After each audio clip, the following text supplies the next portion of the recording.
The Redesign of the Pit Pantry by Angelica Rojas, Lydia Holmstrand, Anna Bauer, and Trevor Dicio. The Pit Pantry is supported by Pitt Serves and the university. It's completely volunteer run and is available for all members of the Pitt community. It's located in the basement of the Belfield Presbyterian Church on the corner of Thackeray and 5th, and the current hours are Wednesday 5 to 8, Thursday 1 to 4, and Friday by appointment.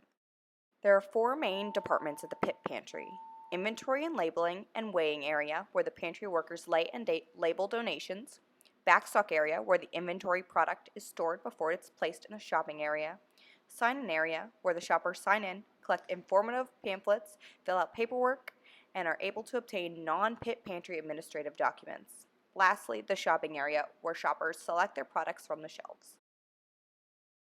The layout is divided into 3 sections: sign-in, shopping, and inventory. Shoppers enter the sign-in area, fill out paperwork the length of which is dependent upon the number of times the customer has visited the pantry, and wait until a pantry guide can assist them. Once a pantry guide becomes available, the customer moves to the shopping area. The guide helps the shopper select the correct amount of food from the shopping area and escorts the shopper to the back of the inventory where additional food is stored in the deep freezer. Finally, the shopper and guide go to the weighout station located in the sign-in area. For the inventory flow, donations enter the facility and then are placed in shopping carts until weighed and inventoried. For the inventory area, the work in process, also called donations, will sit in the pantry for up to 3 days at a time while waiting to be labeled and moved to the backstock area. Donations are unable to be processed during operational hours due to guides assisting shoppers.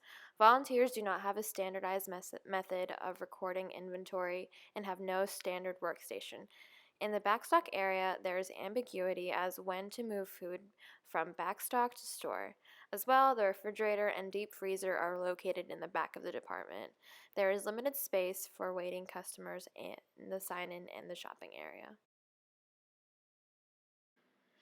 To analyze the inventory area, we found data of the influx of donations over the last 6 months, the amount of bins filled with uninventoried food, and how much space was originally allotted to this section of the pantry. For the backstock, we found the size and amount of shelves in the area, as well as the parameter. For the sign-in area, we found the amount of time that it took for each customer to sign in, number of customers that arrived, and amount of space that the sign-in area utilizes. For the shopping area, we found the amount of time that it took for each customer to shop and the amount of space the shopping area takes up.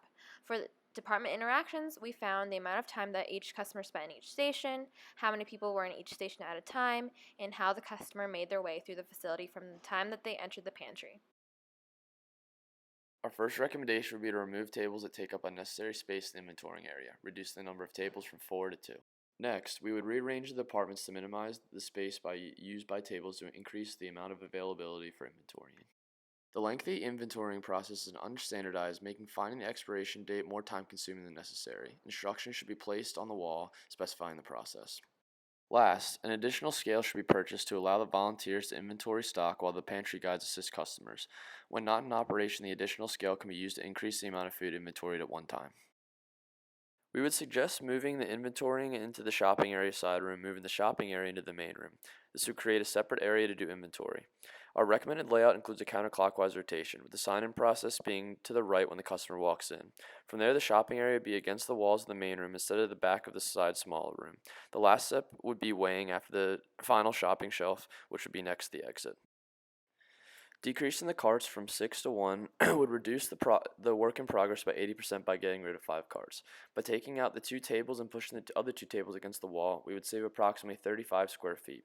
This would decrease the size taken up in that area by 72%. By taking out the 5 additional carts in the inventorying area, we would save about 30 square feet in the main room.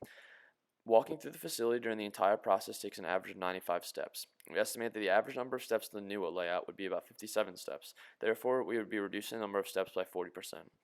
Not only would changing the distance the customer walks in, it would also decrease the amount of time shopping in the facility. From our calculations, we concluded that it would take 3.67 minutes in the average shopping time. Let us now look at the advantages and limitations of our suggested layout. The main advantage of our layout is that the customers no longer have to walk into the backstock. This decreases the customer's time spent shopping and allows volunteers to continue to inventory goods while the facility is in operation. The main limitation of the new layout is that implementation could be difficult. The pantry would need to spend time to rearrange the facility and would need to retrain the volunteers to follow a new flow path. Additionally, the youth group that shares the facility space will lose several tables. Finally, we would like to thank the pantry for allowing us to work with them. Special acknowledgement is given to the managers of the Pit Pantry, Sarah Pessy and Kylie Kowalski, for being both kind and helpful during this project. And, of course, we cannot forget a special thanks to Dr. Brian Norman. His class gave us the skills and confidence to effectively complete this project and will assist us throughout our careers.